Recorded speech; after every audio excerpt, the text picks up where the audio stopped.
In 1966, Time magazine ran a cover story asking, "Is God dead?" The cover reflected the fact that many people had accepted the cultural narrative that God is obsolete, that as science progresses, there's less need for a God to explain the universe. It turns out, though, that the rumors of God's death were premature. In fact, perhaps the best arguments for his existence come from, of all places, science itself. Here's the story. The same year Time featured its now famous headline, the astronomer Carl Sagan announced that there were two necessary criteria for a planet to support life: the right kind of star and a planet the right distance from that star. Given the roughly octillion planets in the universe, that's one followed by 24 zeros, there should have been about septillion planets, that's one followed by 21 zeros, capable of supporting life. With such spectacular odds, scientists were optimistic that the search for extraterrestrial intelligence, known by its initials SETI, an ambitious project launched in the 1960s, was sure to turn up something soon. With a vast radio telescopic network, scientists listened for signals that resembled coded intelligence. But as the years passed, the silence from the universe was deafening. As of 2014, researchers have discovered precisely bupkis, nada, zilch, which is to say zero followed by an infinite number of zeros. What happened? As our knowledge of the universe increased, it became clear that there were, in fact, far more factors necessary for life, let alone intelligent life, than Sagan supposed. His two parameters grew to 10, then 20, and then 50, which meant that the number of potentially life-supporting planets decreased accordingly. The number dropped to a few thousand planets and kept on plummeting. Even SETI proponents acknowledged the problem. Peter Schenkel wrote in a 2006 piece for Skeptical Inquirer, a magazine that strongly affirms atheism, "In light of new findings and insights, we should quietly admit that the early estimates may no longer be tenable."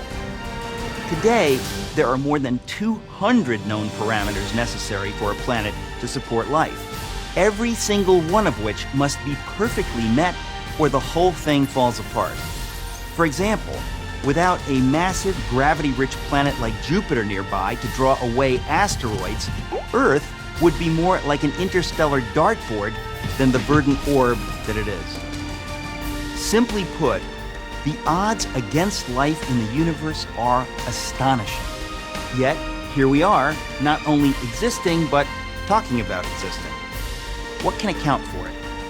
Can every one of those many parameters have been perfectly met by accident? At what point is it fair to admit that it is science itself that suggests that we cannot be the result of random forces? Doesn't assuming that an intelligence created these perfect conditions in fact require far less faith than believing that a life-sustaining Earth just happened to beat the inconceivable odds? But wait, there's more. The fine-tuning necessary for life to exist on a planet is nothing compared with the fine-tuning required for the universe to exist at all.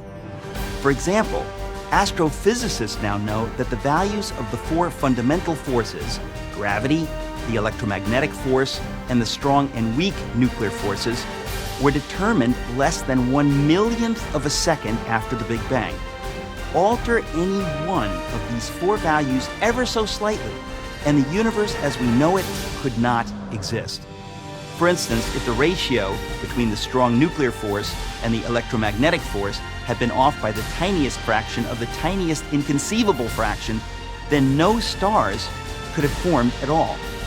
Multiply that single parameter by all the other necessary conditions, and the odds against the universe existing are so heart-stoppingly astronomical that the notion that it all just happened defies common sense. It would be like tossing a coin and having it come up heads 10 quintillion times in a row. I don't think so. Fred Hoyle, the astronomer who coined the term Big Bang, said that his atheism was greatly shaken by these developments. One of the world's most renowned theoretical physicists, Paul Davies, has said that the appearance of design is overwhelming. Even the late Christopher Hitchens, one of atheism's most aggressive proponents, conceded that without question the fine-tuning argument was the most powerful argument of the other side.